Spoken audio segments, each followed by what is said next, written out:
Welcome to this episode of Likely Marketing.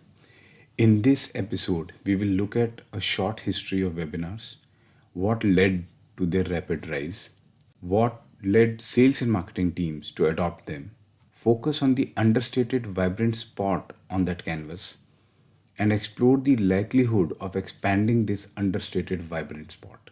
Webinars or web seminars originated in the 1980s in the early years of the internet. Not known to many, Insoft had launched Communique, a teleconferencing software that allowed up to 10 users to communicate simultaneously back in 1992. It offered features like app sharing, file sharing, chat, and drawing tools. Features that were unheard of at the time and pretty common today. First public conferences became possible with Microsoft's launch of NetMeeting in 1996. WebEx Meeting Center, later named as WebEx, became quite popular for webinars.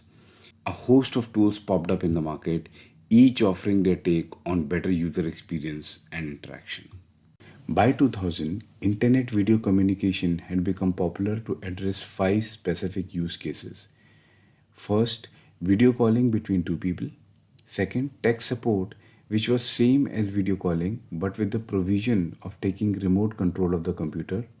Third, work meeting, communication between a group of up to 10 people. Fourth, training involving one presenter and unlimited audience size. And lastly, conference with several presenters and unlimited audience size. By mid 2000s, internet had become an even more cool place to be. A good part of the credit goes to the tech companies that had survived the dot-com bubble and were focused on building new softwares and platforms that solved real-world problems and created the ones we weren't even aware of or needed. To the best of my understanding, there were three broad technologies that made webinars attractive and viable. First, web technologies like Flash, which were originally developed by Macromedia in the late 1990s and was eventually taken over by Adobe. Flash was one of the pioneering technologies that made vector based animation, graphic design, and interactive objects using minimal data transfer. Flash helped unleash creativity that elevated user interactivity and experience. Did you know that the idea behind YouTube became possible because of Flash? Second, faster download speeds.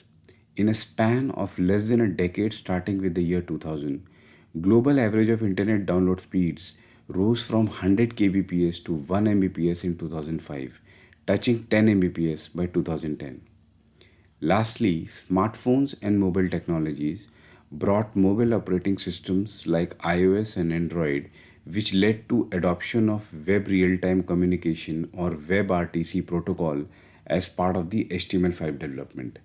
This enabled video and audio communications directly through the device without requiring any special plugins or software. As webinars evolved, sales and marketing teams recognized a critical role they could play in accelerating, expanding, and strengthening their sales cycle.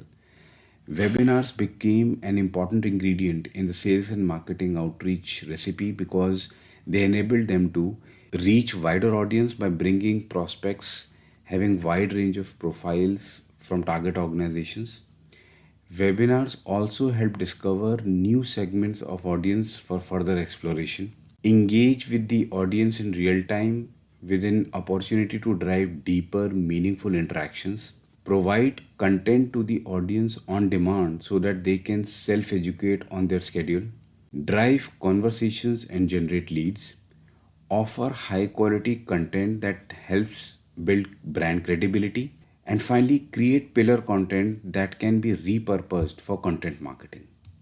Popularity of the webinars has grown because they have become a reliable medium for marketers from the perspective of brand awareness and recall as well as lead generation. But this ubiquity of webinars comes with a price. It has led to desaturation of their sheen due to decline in content quality as everyone has nearly identical things to say about a particular subject. This has led to diminishing returns for participants who are keen on learning. Loss of distinctiveness due to overfamiliarity with UIs of webinar tools like Zoom, GoToWebinar, and On24. Finally, thumbnailing of human experience as the speaker and the listeners are staring at a 13 or 14-inch screen. The energy of an in person interaction is completely missed. This also impacts the engagement levels as most participants are present as mute spectators. In the past 3 years, nearly every business has leveraged webinars to promote their brand, offerings, and build thought leadership status. All of this happened with speakers and participants gathering in a virtual setup from their home. The speakers, who typically represented an organization and a brand, shared their ideas and opinions in formal attire but with a branded background wallpaper. There was a deep sense of consciousness with regards to how the target audience would perceive them and the brand if the room they are sitting in had an informal look. Like many people I know, I was attending a large number of webinars and hosting myself. It is during this time when I observed that an increasing number of speakers were getting comfortable being seen wearing a polo shirt as against a formal shirt. Many of them stopped using a branded wallpaper, giving the audience a peek into their personal space. The tone and language of the intros became more conversational and less formal. It seemed as if more professionals became comfortable in their own skin with the removed pressure of being seen in a templated way. In the 2023 world of blazing social media and generative AI, brands are vying for new ways to connect and engage with their customers. The primal need for human connection in the virtual space has taken marketers to find creative ways to leverage virtual interactions appear accessible and sociable to their customers. For instance, I recently attended a webinar by one of the top consulting firms in the world. The speaker, who was a partner and head of a division, was presenting from the comfort of his home. While he presented wearing a polo t shirt, his love for Messi was evident from a poster hanging on the wall behind. For businesses, especially B2B brands, the informality or non formality that webinars bring is a bright colored spot to leverage. It has the potential to remove the glass walls created by suits and ties and find ways to build trust with prospective customers. Webinars provide the businesses a pedestal for their brand. But if this trend of dropping the suits grows, there is an untapped potential to appear more accessible and relatable to customers. Businesses that will focus on using this bright color in their customer interactions are likely to create a new white space for their brands. So, what is the likelihood of this trend picking up? It seems quite likely because of undeniable need for building a digital brand at scale, increased adoption of digital platforms for customer outreach, the explosion in the startup space, and growing presence of millennials and Gen Zs in business conversations. Would you like to hear more such content? Let me know in the comments.